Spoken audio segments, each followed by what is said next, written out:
We celebrate today this memorial of St. Kateri Tekakwitha, and even though on Sunday we celebrated it at the Church of St. Catherine, which is named after St. Kateri, we had that feast transferred to Sunday there in that church, and so if we had Mass there today, we wouldn't celebrate St. Kateri, but because we're celebrating it here in Malacca in this Church of St. Mary, we do celebrate it here.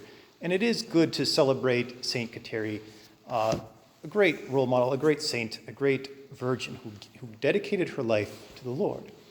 And again, because of particular circumstances in the New World and some of the different pieces of the situation in the area where she lived, she didn't really have that opportunity to dedicate, for a bishop to come and to receive, consecrated vows.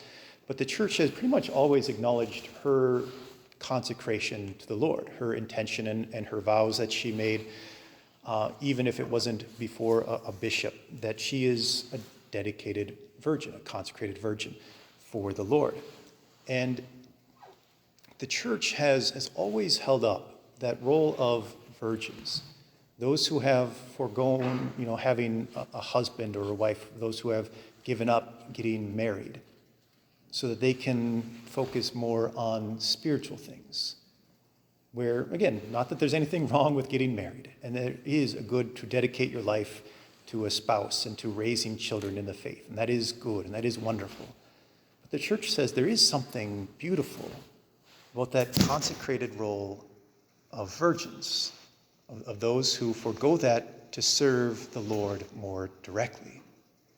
That's kind of the gospel we hear today, right, between Martha and Mary. And Martha is serving in a particular way. She's serving the family, she's serving the food, she's serving the home. And that is a good thing. And Mary is serving the Lord. She is very much focused on him. And Jesus himself says she has chosen the better part, and it will not be taken from her. And I think we don't hear that enough in our society today. We don't lift up those holy women and men who have consecrated themselves to God for the sake of the kingdom. And even in our office of readings today, we hear an excerpt from a passage from St. Cyprian as he talks about the role and the dress of virgins. And he says very clearly, because their way of life is more exalted, our concern for them must be greater. That we should exalt them as well. We should hold them up. But that we should also have that concern for them. He says, if we compare the church to a tree, the virgins, are its blossom.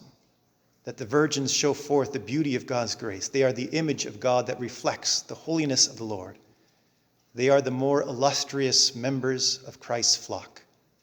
They are the glory of Mother Church, and they manifest her fruitfulness. The more numerous her virgins are, the greater is her joy.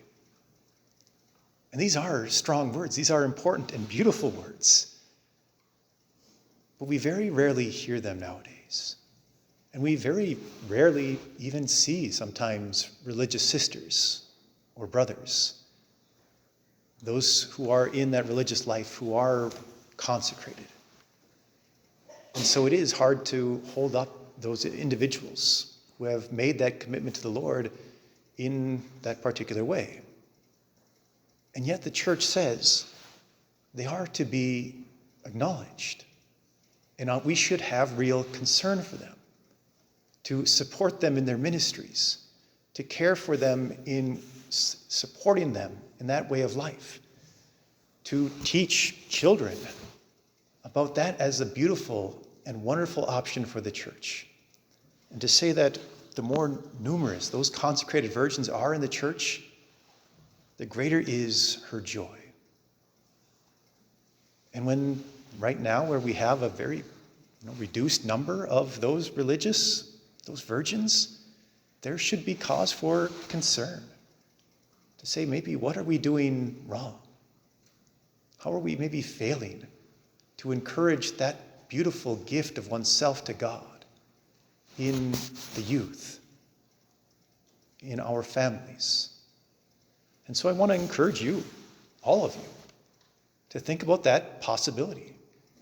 That if God is calling you to be a consecrated virgin, to give your life to him, it is a beautiful thing. It is meant to be exalted and celebrated. And it is something that you will find great joy in, because it does reflect that holiness of the Lord. They are the glory of Mother Church, and they manifest her fruitfulness, though they maybe don't have any biological children of their own. That fruit of the body, their fruitfulness shows forth in bearing spiritual children for God. And that fruitfulness is what strengthens the church generation to generation. As we reflect upon Saint Kateri and her consecration, her commitment to the Lord, her virginity, we should recognize that gift of holy virgins to the church and continue to foster those vocations as much as we can.